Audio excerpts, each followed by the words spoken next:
गीता अमृत में आप सभी का स्वागत है। तो हम आ गए हैं भगवत गीता अध्याय 15 श्लोक क्रमांक 3।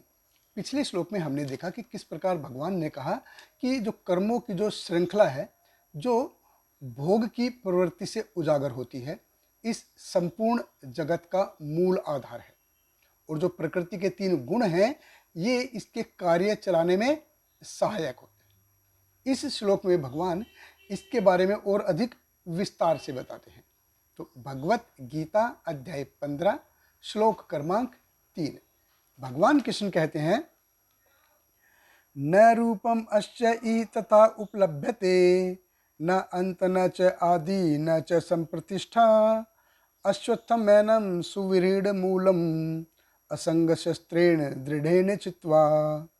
भगवान कृष्ण कहते हैं, इस वृक्ष के वास्तविक स्वरूप का अनुभव इस जगत में नहीं किया जा सकता। कोई भी नहीं समझ सकता कि इसका आदि कहाँ है, अंत कहाँ है या इसका आधार कहाँ है। लेकिन मनुष्य को चाहिए कि इस दृढ़ मूल वाले वृक्ष को विरक्ति के शस्त्र से काट गिराए। देखिए, भगवान कृष्ण कह रहे हैं कि न रूपम अस्य इ तथा उपलब्धते, कि भौतिक जगत दिखता कैसा है ये हम लॉजिकली या तर्क वितर्क से नहीं जान सकते। ये मेरी क्षमता से बाहर है। जो मनुष्य की जो बौद्धिक सीमा है, उससे बाहर है। ये उसके बाहर हुए समझ नहीं सकते। जैसे बहुत सारी चीज़ें हैं जो चल रही हैं, जैसे भेड़ बकरियां हैं, उनके सामने आप अगर अमेरिका के स्टैचू ऑफ लिबर्टी के बारे में बताएंगे तो उनको कुछ समझ में आएगा क्या? कुछ समझ में नहीं आएगा। या फ्रांस का जो एफिल टावर है, उसके बारे में कुछ बताएंगे तो उनको समझ में आएगा क्या? कुछ समझ में नहीं आएगा।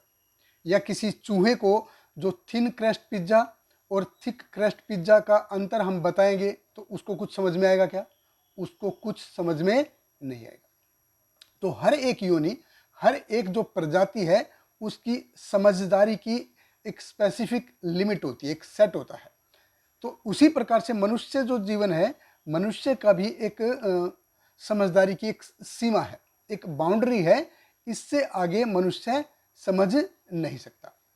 इस बाउंड्री के आगे मनुष्य समझ नहीं सकता। इसीलिए भगवान कृष्ण कह रहे हैं, न रूपम अस्य इ तथा उपलभ्यते, कि ये भौतिक सृष्टि कैसे चल रही है, इसका आकार कैसा है, ये हम समझ नहीं सकते हैं। इसको हम अपनी बुद्धि से हम समझ नहीं सकते। इसको अगर समझना है तो हमको शास्त्रों के माध्यम से समझना होगा। न अंतो न च आदि, ये मूलभूत इसकी सृष्टि कैसे हुई, ये हम अपनी बुद्धि से नहीं जान सकते। ना ही हम इसको एक्सपेरिमेंट करके जान सकते हैं कि इसका हम एक्सपेरिमेंट करें और तब पता चले। क्यों नहीं जान सकते? क्योंकि हमारी जो बुद्धि है, हमारी जो आकलन शक्ति है, ये लिमिटेड है, बहुत ही सीमित है। तो हमारी बुद्धि देखो कहाँ तक जाती है। जैसे हमको हमारे दादाजी या नाना जी का नाम पता होगा, लेकिन परदादा का या परनाना का या उससे पहले क्या था हमको पता नहीं। इतना दूर भी क्या जाना है। अगर हमको जैसे 4 दिन पहले हमने क्या खाया था वो हमको याद नहीं है, 2 महीने पहले मैंने क्या पहना था वो हमको याद नहीं है। तो हमारी आकलन शक्ति, हमारी जो बुद्धि है, ये बहुत ही सीमित है। इसीलिए न अंतो न आदि, इसका कोई आदि है, कैसा अंत होगा, अंत कैसे होगा, शुरुआत कैसे हुई, ये हमको पता नहीं। प्रलय के समय एग्जैक्टली कैसा होगा, ये हम अपनी बुद्धि से नहीं समझ सकते। और इसके लिए इसीलिए इस समझने का बहुत ज़्यादा प्रयास करना भी नहीं चाहिए। क्योंकि एंड रिजल्ट हमको पता है कि ये हमसे होने वाला नहीं है, पता नहीं है। तो हर एक की अपनी अपनी जो है समझ की सीमाएं हैं। परिस्थिति के हिसाब से इस भौतिक जगत में हर एक मनुष्य की अपनी अपनी अलग अलग सीमाएं हैं। जैसे हर एक कोई व्यक्ति है, कोई बच्चा है, हर एक व्यक्ति या बच्चा एग्ज़ाम में 90% स्कोर कर पाता है क्या? नहीं कर पाता। हर एक व्यक्ति वाइट कॉलर जॉब ही पकड़ता है क्या? नहीं, ऐसा कोई ज़रूरी नहीं है। तो जो एग्ज़ाम में 90% नहीं लाता, तो क्या वो कमाता नहीं है क्या? ऐसा नहीं है। और जो 90% लाता है वो बहुत ज़्यादा कमाता है, ऐसा भी नहीं है। तो कई बार क्या होता है कि जो 90% लेकर आते हैं वो बहुत कम कमाते हैं, और जो ऐसे ही गल्ले पे बैठते हैं वो करोड़पति हो जाते हैं। तो हर एक पढ़ा लिखा लाखों करोड़ों कमा रहा है क्या? ऐसा भी नहीं। बहुत सारे इंजीनियर ऐसे हैं जो 15-20 हज़ार की नौकरी कर रहे हैं, और वो भी 2 शिफ्ट में 12-12 घंटे, ऐसा है, तब जाके उनको इतना मिलता है।